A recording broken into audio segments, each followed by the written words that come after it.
दोस्तों अगर आज आपने यह स्टोरी सुन लिया ना तो आपके जीवन में बहुत सारी परिवर्तन देखने के लिए मिलेंगे। तो चलिए हम लोग फटाफट के अंदाज में इस स्टोरी को शुरू करते हैं। लेकिन शुरू करने से पहले मैं आपको बता दूं, मेरा नाम है कुंदन गोस्वामी और स्वागत है आपका मेरे इस चैनल पर। मैं आपसे रिक्वेस्ट करता हूं, यदि आप मेरे इस वीडियो को यूट्यूब पर देख रहे हैं तो सब्सक्राइब जरूर कर लीजिएगा ऐसे वीडियो के लिए, और यदि आप फेसबुक पेज पर देख रहे हैं, फेसबुक प्रोफाइल पर देख रहे हैं तो फॉलो जरूर कर लीजिएगा। तो चलिए हम लोग फटाफट के अंदाज में इस स्टोरी को शुरू करते हैं। दोस्तों एक लड़का था, उनके 3 मित्र थे। एक लड़का के 3 मित्र थे और वो तीनों मित्र उनके पूरा जीवन भर साथ रहे और बहुत ही गहरी मित्रता थी उस लड़का के साथ, उस तीनों का। ठीक है, तो दोस्तों मैं आपको बता दूं कि अब वो लड़का जो है पूरी तरह से बूढ़ा हो गया और समझिए कि वो बूढ़े आदमी हो गए और अब जो है उनका मरने का नौबत आ गया। अब वो मरने ही वाला था। ठीक है, तभी उन्होंने एक एक करके दोस्तों से पूछना शुरू किया कि दोस्त तुम तीनों ने मेरे आजीवन मेरा पूरा ज़िंदगी भर साथ दिया है, क्या तुम मेरा मरने के बाद भी साथ दोगे? तो पहला मित्र ने क्या कहा पता है आपको? पहला मित्र ने कहा कि दोस्त मैं तुम्हारा जीवन भर साथ रहा, मैंने तुम्हारा कभी साथ नहीं छोड़ा है, लेकिन माफ़ करना अब से मैं तुम्हारा साथ नहीं दे पाऊंगा। बस जब तक तुम जीवित रहे तब तक मैं तुम्हारा साथ दिया हूँ, अब मैं साथ तुम्हारा नहीं दे सकूँगा। वो पीछे हट गए।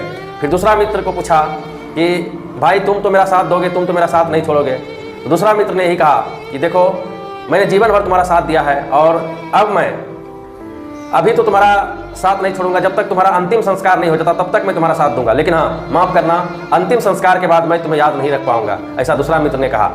तो दूसरा मित्र ने भैया करके छोड़ दिया कि मैं अंतिम संस्कार तक तुम्हारा साथ दूंगा ताकि तुम्हारा अंतिम संस्कार अच्छे से हो, उसके बाद मैं तुम्हारा साथ नहीं दे पाऊंगा। फिर तीसरे मित्र को बोला कि दोस्त तुम तो पूरा जीवन साथ दोगे ना? तो उन्होंने कहा हाँ दोस्त मैं तुम्हारे जीवन भर भी साथ रहा और अंतिम संस्कार में भी साथ रहूँगा और तुम्हारे मरने के बाद भी हमेशा साथ रहूँगा।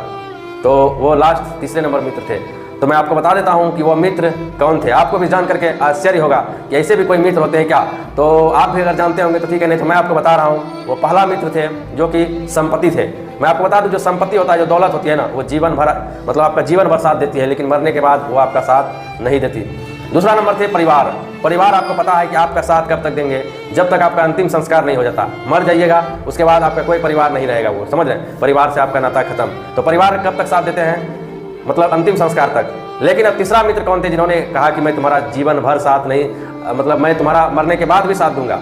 तो वो मित्र थे कर्म ही थे। ठीक है, तो जो जैसा कर्म करता है उसको वैसा फल मिलता है। मरने के बाद भी लोग याद रखते हैं उस आदमी को जिसका कर्म अच्छा होता है। तो जो लास्ट मित्र थे कर्म, वो बोले कि मैं तुम्हारा हमेशा के लिए साथ हूँ मरने के बाद भी। इसीलिए इस स्टोरी से यह आपको शिक्षा मिलनी चाहिए कि आपको जीवन में अच्छे कर्म करना चाहिए। कर्म अगर आप अच्छे करते हैं ना तो आप आजीवन बाद में भी लोगों को याद रहोगे, और यदि आप कर्म अच्छे नहीं करते हैं तो पैसा तो आपका जब तक आप जन्म है तब तक आपका साथ रहेगा, फिर परिवार भी आपका उस समय तक ही साथ रहेगा, लेकिन आप जो कर्म करके जाइएगा इस पृथ्वी से तब तक लोग आपको याद करते रहेंगे। मतलब इसीलिए आप कर्म अच्छे कीजिए, यही मेरा कहना था इस स्टोरी के माध्यम से। और यह स्टोरी आपको कैसा लगा कमेंट में मुझे जरूर बताइएगा। मिलते हैं अगले वीडियो में, तब तक अपना ख्याल रखिएगा। जय हिंद।